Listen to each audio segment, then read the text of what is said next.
बर्तमान बड़ खबर पाणीपाग को नहीं बड़ सूचना नुआ अपडेट दूर सागर रे झड़ तेज जाना संपूर्ण अपडेट कौन रही डिटेल्स इनफर्मेशन ता पूर्व वीडियो को लाइक करंतु जदि पारुछंती आपनकर सांग साथी मान को वीडियोटी को शेयर करनियंतु जदि फ्रेंड्स आपण माने हमर ई चैनल रे नुआ ही वीडियो देखुछंते पूर्व कभी सब्सक्राइब करनाती तेज निहाती चैनल को सब्सक्राइब करे सहित पाखे आसुवा बेल आइकन को बजाय रखता तेज वायु रे असंख्य जलीय बाष्प कणिका अदृश्य रूप रही है शीतल वायुर जलीय बाष्प धारणा क्षमता सीमित थिबा बेले खरा दिन गरम वायु यथेष्ट जलीय बाष्प धारण करिपारे पृथ्वीर पाणीपाग अनेकांश वायु रही अदृश्य जलीय बाष्पर परिमाण उपर निर्भर करे तेज जल ही प्रकृतर एकमात्र पदार्थ जहाँ वायुमंडलीय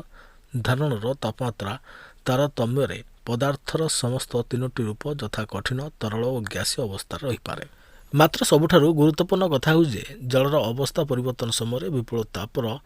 विनिमय घटे तेज विज्ञान रे यह गुप्त ताप कहते तेज जलर गुप्त ताप हो 2.5 इंटू 10⁶ जे एक जहाँ अस्वाभाविक भाव बहुत बेसी तुलना करी देखंतु तरल आमोनियर गुप्त ताप 1.2 इंटू 10⁶ जे एक प्रोपेन 4.2 इंटू 10⁵ जे एक इथर 3.9 इंटू 10⁵ जे एक कार्बन टेट्रा क्लोराइड 2.2 इंटू 10⁵ जे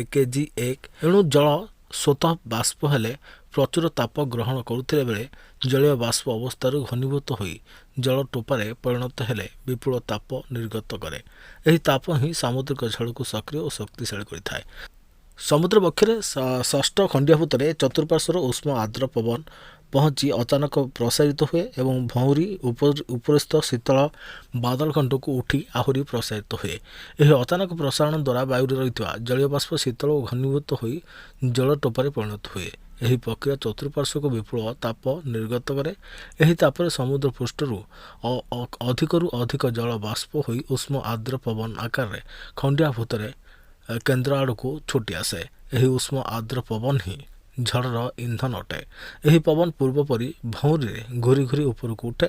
शीतल हो जल टोपारे परिणत हुए और पुणी विपुल ताप निर्गत करे यही तापरे समुद्र पृष्ठर पुणी अधिकरू अधिक उष्म आर्द्र पवन सृष्टि हुए एवं पूर्व प्रक्रिया अब्याहत रही झड़ को निरंतर त्वरान्वित करे फल सामुद्रिक झड़ सबू दीर्घस्थायी हुई सप्ताह सप्ताह धरी चालू रहता बेले पवन घंटा को 300 किलोमीटर भरी दुरंत बेगर प्रभावित होता है एभली झड़ को साधारणतः हरिकेन कहुता बेले प्रशांत महासागर टाइफोन ऑस्ट्रेलिया उपकूल में उइले और फिलिपाइन्स द्वीपपुंज में बागुओस कहते आम देश में यह साधारणतः साइक्लोन बा घूर्णी बात्या नाम परिचित साइक्लोन प्रकृत एक ग्रीक शब्द जार अर्थ सापर कुंडली जड़े ब्रिटिश पाणीपाग विज्ञानी पिडिंगटन बंगोपसागर और आरब सागर सृष्टि होता सामुद्रिक उद्वेलन को बुझाइवाई एभली विचित्र नामकरण व्यवहार करते एबे किंतु विज्ञान अग्रगति बल परिस्थिति संपूर्ण बदली जाइए आकाश में अवस्थापित उपग्रहर फटोचित्र तथा दक्ष कंप्यूटर मॉडल जरिया दूर समुद्र बक्षरे झड़र उत्पत्ति ठारू आरंभ करी यार अभ्युदय परिणति गतिपथ पवन वेग स्थलभाग स्पर्शर स्थान और काल निरूपण आदि घटना को अति निर्भुल भाव पूर्वानुमान कर आगुआ सतर्क सूचना जारी कर फल विपन्न रिलीफ जोगाण और उद्धार कार्य सुचारू रूपे संपादन कर क्षयक्षतिर परिमाण को ह्रास कर।